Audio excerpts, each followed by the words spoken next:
মাহফিলের জন্য, ইসলামী সম্মেলনের জন্য অনুমতি লাগার কথা নয়।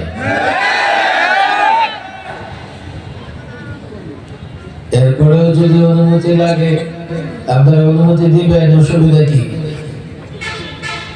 অনুমতি লাগলে আপনারা অনুমতি দিবেন।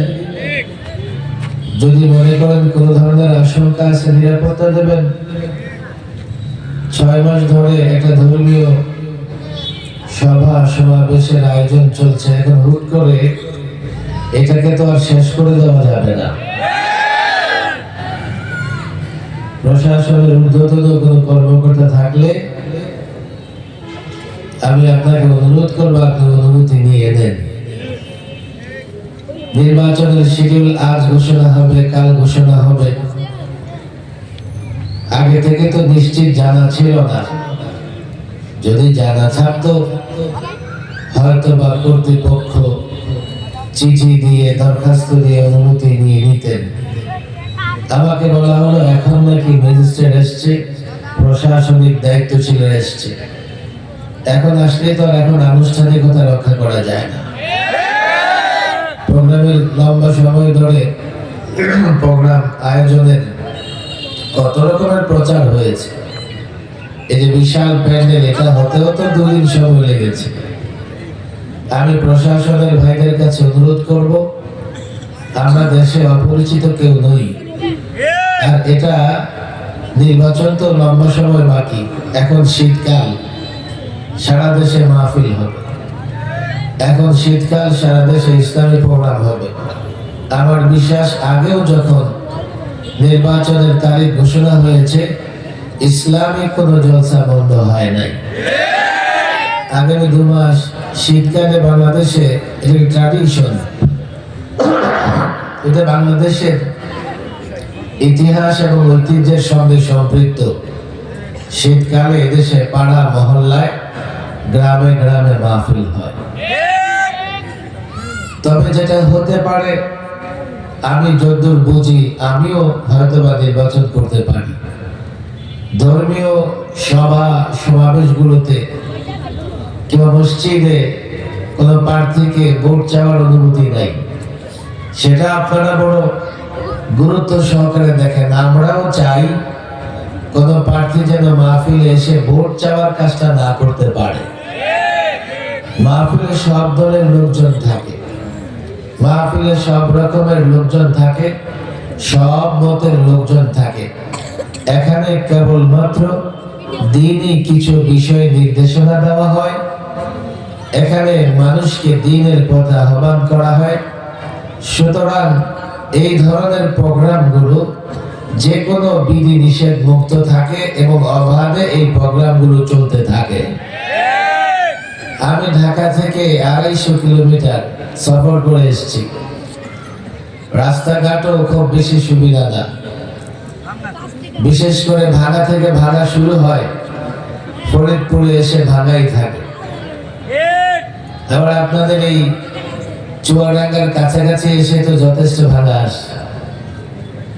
এত দীর্ঘ সফর করে সোজা স্টেজে এসে লম্বা বক্তৃতা করার এনার্জি আমারও নাই। সুতরাং আমি অনুরোধ করব, হয়তো বা আধা ঘন্টা 1 ঘন্টার মতো প্রোগ্রাম চলবে। আইন শৃঙ্খলার দায়িত্বে যারা আছেন, আপনারা আপনাদের উপর পর্যায়ে অবগত করে দেন।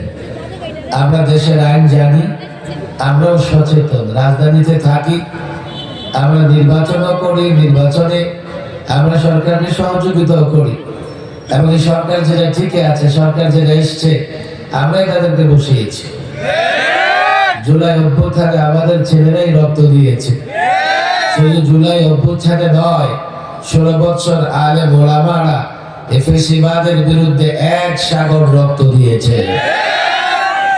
আমার মতো একজন নিরীহ মানুষ ফ্যাসিবাদের 16 বছরে 3বার সরকারি মেহমান ছিলাম। সর্বশেষ 21 থেকে 23 2.5 বছর সরকারের বিশেষ মেহমান খেলায় ফাঁসির সেলে আমরা বসবাস করেছি। এবং আগামীতে যারা আসবে, আমি তো পরিষ্কার বলি, আগামীতে যারা আসতে চায় আমাদের জিজ্ঞেস না করে তারা ক্ষমতায় আসতে পারবে না। যেই আসতে চায় আগামীতে, দেশের মানুষ এখন ইসলামকে ভালোবাসে, মুক্ত স্বাধীন, ওরা আলেম ওলামাদেরকে ভালোবাসে। আলেম ওলামারা যেদিকে যাবে পাল্লা সেদিকেই ভারী হবে। আলেম ওলামারা যাদেরকে সাপোর্ট করবে ক্ষমতায় তারাই আসবে। জবরদস্তি করে কেউ ক্ষমতায় আসতে পারবে না। কোনোভাবে আসার চেষ্টা করে এসে গেলেও 6 মাসের বেশি ক্ষমতায় থাকতে পারবে না। এই যে প্রজন্ম, ওরা লড়াই করতে শিখে গেছে। এই জেনজি, ওরা অন্যায় অপরাধের কাছে মাথা নত করে না। এই জন্য 16 বছর চেষ্টা করে যা যা করা যায় নাই, এই প্রজন্ম 16 দিনে তা করে ফেলেছে। যদি উল্টা পাল্টা দেখে ভবিষ্যতে 16 ঘন্টায় তা করে ফেলবে। সুতরাং ভয়ের কোনো কারণ নাই। লম্বা আলোচনা করবার এনার্জি সময় আমার হাতে নাই। আমি শুধু অনুরোধ করব, আমরা যারা এসে পড়েছি, যেহেতু একদিনের প্রোগ্রাম ছিল, হঠাৎ করে তার 2 দিনের ঘোষণা করা হয়েছে এবং আগামীকাল যেহেতু মাওলানা মাহমুদুল হক সাহেব আসবেন, এখন ইসলাম পন্থীদের মধ্যে সবচেয়ে জনপ্রিয়তা যার যে বেশি। আমরা একসঙ্গে লম্বা সময় কাশিমপুর হাই সিকিউরিটি কারাগারে ছিলাম। আগামীকাল হয়তো প্রোগ্রাম বড় সুন্দর হবে এবং এর মধ্যে হয়তো বা প্রশাসনের কাছে নিয়ম মতো, সিস্টেম মতো কর্তৃপক্ষ দরখাস্ত দিয়ে অনুমতি নিয়ে নেবেন। ইনশাআল্লাহ আমার বিশ্বাস আগামীকাল কর্তৃপক্ষ নারাজ হবেন না, প্রোগ্রাম সুন্দর হবেন। যেহেতু একদিনের প্রোগ্রাম হঠাৎ করে 2 দিন হয়েছে, সেহেতু একদিন তো জমজমাট হবে। আবার যেহেতু মাওলানা মাহমুদুল হক সাহেব আসতেছেন, আমার বিশ্বাস চুয়াডাঙ্গা আলেম ওলামা এবং যুবকরা সবাই আগামীকাল এই মাঠে ভেঙে পড়বে। রোজগার সব লোকে লোকারণ্য হয়ে যাবে। কথা ঠিক না?